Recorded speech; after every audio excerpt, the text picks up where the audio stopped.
Hello student, welcome to our YouTube channel commerce option से। आज की क्लास में कवर करेंगे हम shut down situation. Last class में हमने जो टॉपिक स्टार्ट किया था डिटरमाइन करना short run equilibrium of the firm को, उसमें हमने कवर कर लिया था सुपर नॉर्मल प्रॉफिट को, नॉर्मल प्रॉफिट, मिनिमम लॉस। तो मिनिमम लॉस के अंदर ही ये पॉइंट आता है शट डाउन सिचुएशन, जो कंप्लीट करेंगे आज की क्लास में। अगर अभी तक आपने लास्ट क्लासेस नहीं देखी, देखिए ताकि आपकी स्टडी में कंसिस्टेंसी बनी रहे। अगर अभी तक आपने मेरे यूट्यूब चैनल कॉमर्स ऑप्शंसी को सब्सक्राइब नहीं किया, सब्सक्राइब कीजिए, बेल आइकन जरूर प्रेस कीजिए ताकि जब भी मैंने वीडियोस अपलोड करूं सबसे पहले नोटिफिकेशन आपके पास जाए, आप वीडियोस को सबसे पहले देखिए और आपकी स्टडी बूस्टअप हो। शट डाउन सिचुएशन क्या होता है? शट डाउन मतलब शटर क्या कर देते हैं, डाउन कर देते हैं। ये सिचुएशन तब आती है जब एक फर्म को जो प्राइस होता है उसके गुड्स का वो मिनिमम प्राइस से बिलो मिलता है, यानी कि बहुत ही कम प्राइस जब फर्म को मिलता है अपने प्रोडक्ट का, तो ऐसी सिचुएशन आ जाती है फर्म को यहाँ टेम्परेरी टाइम पीरियड के लिए फर्म मजबूर हो जाती है शटर को डाउन करने के लिए, टेम्परेरी टाइम अपने प्रोडक्शन को स्टॉप करने के लिए। तो यहाँ पे शटर डाउन जो सिचुएशंस होती है, यहाँ पे जब फर्म को अपनी वेरिएबल कॉस्ट ही पूरी नहीं होती, क्योंकि वेरिएबल कॉस्ट जो होती है वो ज़रूरी होती है पूरी करने एक फर्म के लिए, ताकि बिजनेस को कंटिन्यू रखा जाए, प्रोडक्शन को कंटिन्यू रखा जाए। क्योंकि एक टाइम पे अगर फर्म को फिक्स्ड कॉस्ट पूरी नहीं होती तो कोई दिक्कत नहीं होती है, नेक्स्ट टाइम पे वो पूरी कर लेगी। लेकिन जो वेरिएबल कॉस्ट होती है फर्म को टाइम टू टाइम पूरी करनी बहुत ज़रूरी होती है, क्योंकि उसी के बेस पे जो जो अपना कंटिन्यू किया जाता है, जो प्रोडक्शन होता है गुड्स और सर्विसेज का। कवर करते हैं बुकिश एक्सप्लेनेशन क्या कहती है कि जो शटडाउन सिचुएशन होती है, यहाँ पे कहता है कई बार ऐसी सिचुएशन आ जाती है फर्म में जहाँ पे वो उसका मकसद तो प्रॉफिट मैक्सिमाइज करना होता है, लेकिन कई बार क्या होता है कि उसको शट डाउन करना ही पड़ जाता है टेम्परेरी टाइम पीरियड के लिए, यानी कि कुछ भी प्रोड्यूस नहीं करती है वो, कोई भी गुड्स को प्रोड्यूस नहीं करती फर्म, तो उसको बोलते हैं शट डाउन कर देना। ऐसी सिचुएशन तब अराइज होती है जब जो प्राइस होते हैं वो बिल्कुल ही लो चले जाते हैं, टोटल रिवेन्यू है जो इतनी नहीं होती जिससे उसकी वेरिएबल कॉस्ट ऑफ प्रोडक्शन पूरी हो जाए। तो यहाँ पे एक फर्म को ना अपनी बियर कर सकते हैं, फिक्स्ड कॉस्ट को तो बियर कर सकते हैं चाहे वो कुछ भी नथिंग प्रोड्यूस करे, यानी कि क्योंकि फिक्स्ड कॉस्ट कौन सी कॉस्ट होती है, जब फर्म चाहे प्रोड्यूस करे चाहे ना प्रोड्यूस करे गुड्स को, तब भी वो कॉस्ट आनी ही आनी होती है फिक्स्ड कॉस्ट। तो यहाँ पे एक फर्म जो होती है वो शट डाउन करती है और कुछ भी प्रोड्यूस नहीं करती है आउटपुट को, loss equal to its total fixed cost, यानी कि जो लॉस होता है वो किसके इक्वल आता है, उसकी फिक्स्ड कॉस्ट के इक्वल आ जाता है। क्योंकि हमने जैसे लास्ट क्लास में कवर किया था कि जो मिनिमम लॉस होता है वो कौन सा लॉस होता है, वो फिक्स्ड कॉस्ट के लॉस को यहाँ मिनिमम लॉस बोलते हैं। The shut down point is that point, तो जो शट डाउन पॉइंट एक ऐसा पॉइंट होता है जहाँ पे जो प्राइस होता है वो इक्वल होता है एवरेज वेरिएबल कॉस्ट के, या फिर वो कवर कर पाते हैं फर्म अपनी वेरिएबल कॉस्ट को। डेफिनेशन कहती है कि जो शटडाउन पॉइंट होते हैं एक ऐसा पॉइंट होता है जहाँ पे फर्म को लॉस होता है, चाहे firm positive amount of output produce करे चाहे वो टेम्परेरी टाइम पीरियड के लिए शट डाउन कर दे, तो ये लॉस होना ही होना होता है। जो शटडाउन पॉइंट एक ऐसा पॉइंट होता है जहाँ पे जो मार्केट प्राइस होता है वो बिलो होकर के फॉल होकर के वो इक्वल पहुँच जाता है, जहाँ पे एवरेज वेरिएबल कॉस्ट मिनिमम होती है, यानी कि जब जो प्राइस होता है वो मिनिमम इतना हो जाता है कि वो वेरिएबल कॉस्ट के मिनिमम पॉइंट को टच करने लग जाता है, तो वो अपना शटडाउन पॉइंट होता है। In other words at a shutdown point, तो यहाँ पे क्या होते हैं शटडाउन पॉइंट होते हैं, यानी कि एवरेज रेवेन्यू किसके इक्वल आ जाती है, एवरेज वेरिएबल कॉस्ट के इक्वल आ जाती है। At the firms equilibrium output that is, क्योंकि हम जानते हैं कि जहाँ पे इक्विलिब्रियम आउटपुट होता है वो कंडीशन क्या होती है कि MR MC के इक्वल होना चाहिए। और यहाँ पे नेक्स्ट कहते हैं कि टोटल रिवेन्यू किसकी इक्वल आ जाती है, वेरिएबल कॉस्ट की इक्वल आ जाती है, यानी कि टोटल रिवेन्यू इतना है कि जिससे वेरिएबल कॉस्ट है जो पूरी हो पा रही है।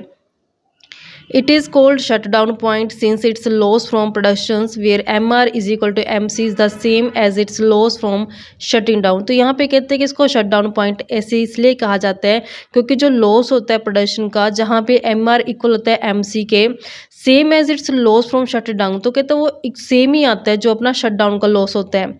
Thus in short period firm might produce at a loss rather than close down since it will have to bear the loss of fixed cost even when it closes down the production. तो कहते हैं यहाँ पे एक जो firm होते हैं short run के अंदर वो प्रोड्यूस करती है लॉस के ऊपर भी, क्योंकि हम जानते हैं कि जब फर्म लॉस को मतलब कि जब फर्म अपने टेम्परेरी टाइम पीरियड के लिए शट डाउन भी कर देती है प्रोडक्शन को, तब भी उसको फिक्स्ड कॉस्ट का लॉस तो उठाना ही उठाना पड़ता है, चाहे वो प्रोडक्शन करे गुड्स और सर्विसेज का, चाहे प्रोडक्शन ना करे। तो इसको हम डायग्राम की हेल्प से समझते हैं। हमारे पास ये OY एक्सिस ले लेते हैं हम, ये हमारे पास OY एक्सिस है, ये OX एक्सिस है। OX एक्सिस पे हम दिखाएंगे आउटपुट का लेवल, और वाई एक्सिस पे लेके चलेंगे रिवेन्यू और कॉस्ट दोनों को, रिवेन्यू और कॉस्ट दोनों को। अब हम जानते हैं कि जो इंडस्ट्री होती है वो प्राइस मेकर होती है, जो प्राइस इंडस्ट्री द्वारा डिटरमाइन किया जाता है उसी प्राइस के ऊपर आगे फर्में आउटपुट को सेल करती हैं। तो यहाँ पे जो प्राइस रहता है फर्म का वो क्या रहता है, सेम रहता है, कांस्टेंट रहता है। तो यहाँ पे लाइन ड्रॉ करते हैं कि प्राइस क्या कांस्टेंट है। तो ये ऐसा पॉइंट होता है जहाँ पे एवरेज रेवेन्यू मार्जिन रेवेन्यू दोनों क्या होते हैं, सेम होते हैं। मिनिमम लॉस कहाँ होता है कि जब एवरेज रेवेन्यू फर्म का कम होता है किसी एवरेज कॉस्ट है तो हम उसे मिनिमम लॉस बोलते हैं। यानी कि एवरेज रेवेन्यू कम है और एवरेज कॉस्ट क्या ज़्यादा, तो यहाँ पे रेवेन्यू तो कॉस्ट कर हमें क्या करना पड़ेगा, ऊपर ड्रॉ करना पड़ेगा। तो यहाँ से हम ले लेते हैं कि मान लेते हैं कि हमारे पास एवरेज कॉस्ट कर्व है, जो इस तरीके से हम ड्रॉ करते हैं, ये एवरेज कॉस्ट कर्व है।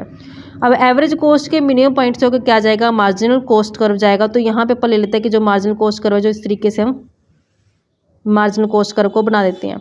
अब हमने बताना है कि इक्विलिब्रियम का पॉइंट कहाँ आएगा। हम जानते हैं उसकी कंडीशन क्या होती है कि एम आर एम सी के इक्वल होना चाहिए और एम सी क्या करे, एम आर को बिलो पॉइंट से कट करे। तो ये यहाँ पे सेटिस्फेक्शन हो रहा है, यानी कि दोनों कंडीशन इक्विलिब्रियम की यहाँ सेटिस्फाई हो रही हैं। तो ये हमारे पास इक्विलिब्रियम पॉइंट आ गया। तो ये हमारे पास है जो इक्विलिब्रियम पॉइंट से लेके चलता है, तो ये इक्विलिब्रियम आउटपुट आ गया। तो इस पॉइंट पे हमने देखा कि कॉस्ट हमारी यहाँ पे और रिवेन्यू हमारा यहाँ पे, तो कॉस्ट क्या ज़्यादा है। तो यहाँ से हम लेते हैं कि ये सारा एरिया की जहाँ पे ये कॉस्ट है और यहाँ पे रिवेन्यू, तो ये सारा एरिया किस चीज़ का है, लॉस का। ये एरिया किस चीज़ को नोट करता है, लॉस को। अब बारी आती है शट डाउन पॉइंट की। शट डाउन पॉइंट क्या होता है कि जब प्राइस जो होता है वो डाउन चला जाता है। अब जब प्राइस डाउन चला जाएगा, मान लेते हैं कि प्राइस डाउन होकर के यहाँ आ गया, तो अब यहाँ पे इसका प्राइस लाइन है जो आ जाएगी। तो ये हमारे पास P1 नया प्राइस आ गया। तो अब नए वाला एवरेज रिवेन्यू मार्जिनल रेवेन्यू यहाँ पे आ जाएगा। अब शट डाउन पॉइंट कहाँ होता है, शट डाउन पॉइंट वहाँ होता है बच्चों जहाँ पे एक फर्म को जो उसका एवरेज वेरिएबल कॉस्ट का मिनिमम पॉइंट होता है, जब एवरेज रेवेन्यू उसको टच कर जाती है, यानी कि एवरेज वेरिएबल कॉस्ट के मिनिमम पॉइंट को जब एवरेज रेवेन्यू टच कर जाते हैं तो वो क्या होता है, अपना शट डाउन पॉइंट होता है। तब यहाँ पे हम ड्रॉ करके चलते हैं एवरेज वेरिएबल कॉस्ट को। तो यानी कि यहाँ पे इसको टच करके जाना चाहिए और जो ये मार्जिनल कॉस्ट कर्व है ये मिनिमम पॉइंट से होकर जाना चाहिए। तो यहाँ पे हम लेके चलते हैं एवरेज वेरिएबल कॉस्ट को। ये जो एरिया होता है धीरे धीरे क्या होता जाएगा, ये कम होता जाएगा वेरिएबल कॉस्ट का और एवरेज कॉस्ट का, जैसे जैसे ये बढ़ती जाएगी एवरेज वेरिएबल कॉस्ट। तो हम ले लेते हैं कि यहाँ पे इस तरीके से हमारे पास जो एवरेज वेरिएबल कॉस्ट आती है कि यहाँ पे ये डाउन जा करके टच करेगी, यहाँ पे मिनिमम होने के बाद क्या होते हैं, बढ़ जाते हैं। तो यहाँ पे ध्यान रखना कि जो एरिया होगा ना यहाँ पे एवरेज कॉस्ट और जो ये एवरेज वेरिएबल कॉस्ट का बीच में एरिया क्या होता जाएगा, कम होता जाएगा। तो हमने देखा कि जो हमारे पास एवरेज वेरिएबल कॉस्ट का मिनिमम पॉइंट है वो टच कर गया किसको, एवरेज रेवेन्यू को। तो जो ये पॉइंट है, ये वाला पॉइंट जो मैं यहाँ पे ड्रॉ करके दिखाती हूँ, ये पॉइंट ये किस चीज़ को डिनोट करता है बच्चों, ये डिनोट करता है शट डाउन पॉइंट को। शट डाउन पॉइंट है ये, क्योंकि प्राइस है जो कम होके इतना हो गया कि जो हमारे एवरेज वेरिएबल कॉस्ट के मिनिमम पॉइंट को टच करे। और जब average revenue average variable cost के मिनिमम पॉइंट को टच करते तो वो कौन सा पॉइंट होता है, शट डाउन पॉइंट होता है वो। तो इस तरीके से हमारे पास एक कंसेप्ट बनता था शट डाउन पॉइंट वाला। आई होप क्या क्लियर हो गया होगा। नेक्स्ट क्लास में कवर करेंगे डिटरमाइन करना long run equilibrium of the firm को। ऐसे ही रेगुलर क्लासेस देखने के लिए आप मेरे यूट्यूब चैनल कॉमर्स एफिशिएंसी को सब्सक्राइब, लाइक और शेयर करें। बेल आइकन जरूर प्रेस करें ताकि जब भी मैं न्यू वीडियोस अपलोड करूं सबसे पहले नोटिफिकेशन आपके पास जाए, आप वीडियोस को सबसे पहले देखकर आपकी स्टडी बूस्टअप हो।